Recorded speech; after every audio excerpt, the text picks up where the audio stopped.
बिस्मिल्लाहिर्रहमानिर्रहीम, अस्सलाम वालेकुम। मस्कुलोस्केलेटल सिस्टम को डिस्कस कर रहे हैं और इसी सिलसिले को आगे बढ़ाते हैं। पिछली दफा हम विटामिन डी डेफिशिएंसी यानी विटामिन डी की कमी के बारे में डिस्कस कर रहे थे और उसमें हमने रिकेट्स को जरा तफसील से देखा, जो कि बच्चों में विटामिन डी लेवल्स का कम होना है। इसी तरह से अगर यही चीज विटामिन डी लेवल्स अडल्ट में या बुजुर्गों में कम हो जाते हैं तो इस बीमारी को हम ऑस्टियोमलेशिया कहते हैं। अब ऑस्टियोमलेशिया में हमने जो रिस्क फैक्टर डिस्कस किए ज्यादातर वही चलते हैं, जैसा कि अल्कोहल का यूजेज है, ओबेसिटी है, कोई किडनी डिजीज है, कोई लिवर डिजीज है।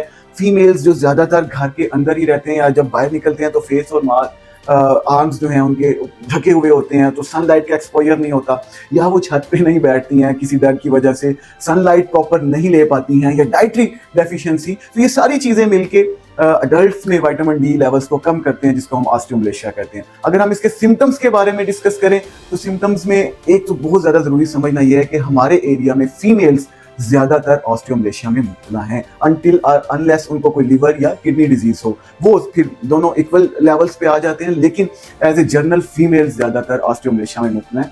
तो उसमें अगर हम सिम्टम्स को देखते हैं तो ज्यादातर फीमेल्स आके बोन पेन्स के बारे में बताती हैं, मस्कुलर वीकनेस के बारे में बताती हैं और बैकएक के बारे में बताती हैं, फिटीग्ड रहती हैं, रात को नींद नहीं आती, सोचने समझने की सलाहियत भी उनकी कम होना शुरू हो जाती है और इसके साथ साथ वो डिप्रेशन की तरफ भी जा सकती हैं। सो ये सारे सिम्टम्स जो हैं विटामिन डी डेफिशिएंसी को इंडिकेट करते हैं, और अगर ये सिम्टम्स आ रहे हैं तो one must think about the vitamin D levels deficiency.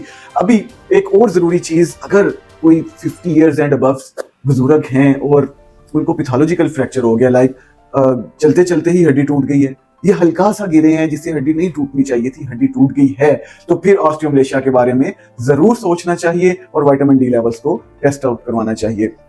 Treatment फिर सेम वही है, प्रिवेंशन भी है, रिप्लेसमेंट भी है। प्रिवेंशन में तो हम विटामिन डी के इंजेक्शंस लाइफस्टाइल को देखते हुए पिलाना स्टार्ट कर देते हैं ताकि विटामिन डी लेवल्स कम हो ही ना। लेकिन अगर किसी के विटामिन डी लेवल्स बहुत ज्यादा कम हो चुके हैं तो फिर हम उसे रिप्लेसमेंट थेरेपी की तरफ लेके जाते हैं और हाई डोज में vitamin D IM injections specially in adult cases हम पेशेंट को प्रोवाइड करते हैं और उसे इंजेक्ट करते हैं ताकि उसकी विटामिन डी लेवल्स कम हो, और उसे समझाते हैं कि आपने डाइटरी इनटेक अच्छा रखना है, दूध का इस्तेमाल करना है, योगर्ट का इस्तेमाल करना है, फ्रेश वेजिटेबल्स को लेना है, और इसके साथ साथ सनलाइट एक्सपोजर बहुत जरूरी है। हर अडल्ट को, हर बच्चे को हफ्ते में 2 दफा आधा घंटा सन बाथ लेना चाहिए।